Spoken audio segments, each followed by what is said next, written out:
क्या आपने कभी सोचा है कि आपकी जेब में रखा हुआ 100 या 500 का नोट भी प्लास्टिक का हो सकता है?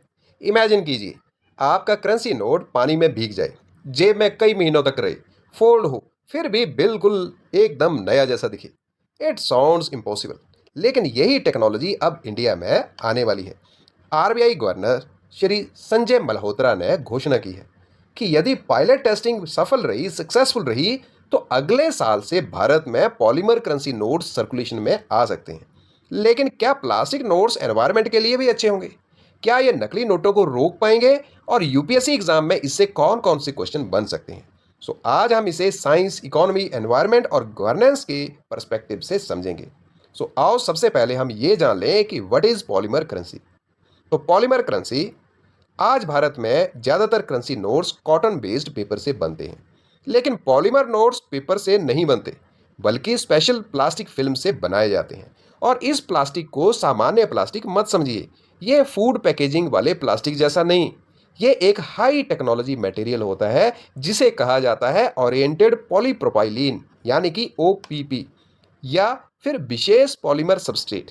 और इस मटेरियल की खासियत ये है कि it is tear resistant, it is water proof, it is flexible, it is long lasting and it is difficult to counterfeit. मतलब नकली बनाना आसान नहीं होगा। इसलिए इसे नेक्स्ट जनरेशन करेंसी भी कहा जाता है। Why India needs polymer notes, तो ये जानना भी जरूरी है। इंडिया को इसकी आवश्यकता क्यों है? हर साल आरबीआई करोड़ों पुराने नोट्स रिप्लेस करता है। पेपर नोट्स जल्दी खराब हो जाते हैं क्योंकि ह्यूमिडिटी, डस्ट, स्वेट, रेन और फ्रिक्वेंटली जो उनकी हैंडलिंग है, इन सब के कारण उनका लाइफ स्पैन कम हो जाता है। और बड़े सारे लोग उन पे पेन भी चलाते हैं, स्टेपलर चलाते हैं। इंडिया जैसे ट्रॉपिकल क्लाइमेट वाले देश में ये समस्या और अधिक होती है। पॉलीमर नोट्स 2 से 3 गुना अधिक टाइम तक चल सकते हैं। इससे प्रिंटिंग कॉस्ट कम होगी, रिप्लेसमेंट कॉस्ट कम होगी, करेंसी मैनेजमेंट भी अधिक एफिशिएंट होगा और लॉन्ग टर्म में गवर्नमेंट का पैसा भी बचेगा। साइंस बिहाइंड पॉलीमर नोट्स क्या है, ये जानना जरूरी है। पॉलीमर नोट्स कई लेयर से मिलकर बनता है और सबसे नीचे होती है इसमें पॉलीमर फिल्म। उसके ऊपर विशेष कोटिंग की जाती है। फिर हाई प्रिसीजन प्रिंटिंग होती है और इसके बाद जोड़े जाते हैं एडवांस्ड सिक्योरिटी फीचर, जैसे कि transparent window, micro printing, latent images, holographic effects, raised printing और optical variable ink, UV fluorescent elements और मशीन रीडेबल सिक्योरिटी मार्क्स। यही फीचर्स नकली नोट बनाना बहुत कठिन बना देते हैं।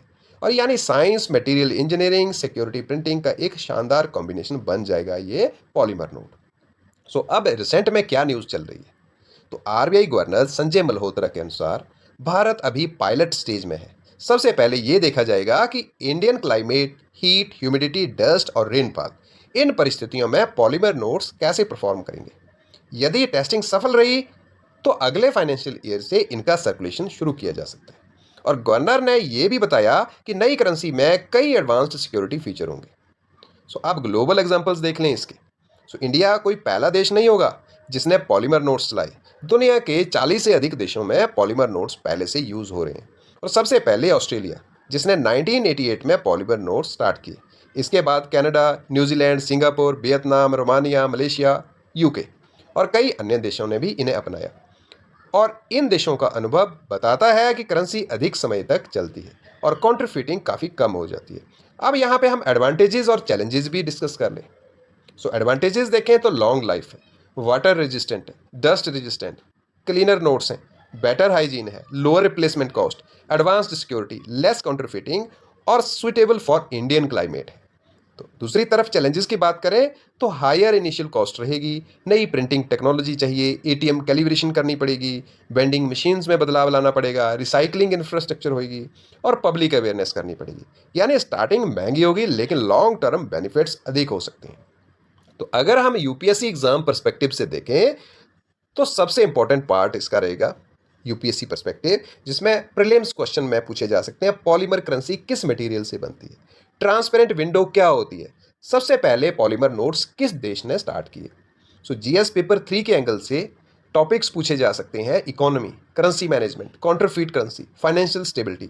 जीएस पेपर 3 में साइंस एंड टेक्नोलॉजी में एडवांस्ड मटेरियल्स के बारे में पूछा जा सकता है, सिक्योरिटी प्रिंटिंग, पॉलीमर इंजीनियरिंग। और एनवायरनमेंट के लिए पेपर कंजम्पशन कम हो सकता है लेकिन रिसाइकलिंग प्रॉपर होनी चाहिए। सर्कुलर इकोनॉमी का कंसेप्ट यहाँ जुड़ता है। और गवर्नेंस में देखें तो efficient cash management, reduced maintenance cost और बेटर फाइनेंशियल सिक्योरिटी। तो फ्रेंड्स, पॉलीमर करेंसी केवल प्लास्टिक नोट ही नहीं, ये है material science, security technology, economic efficiency, good governance का कॉम्बिनेशन। तो यदि पायलट सफल रहता है तो आने वाले सालों में आपकी पॉकेट में पेपर नहीं बल्कि पॉलीमर करेंसी हो सकती है।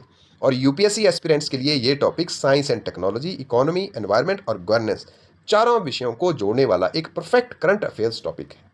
सो यदि आपको ये वीडियो यूजफुल लगी हो तो इसको लाइक और शेयर करना ना भूलें। और काशिब एजुकेशन चैनल को सब्सक्राइब नहीं किया है तो उसको सब्सक्राइब जरूर करें।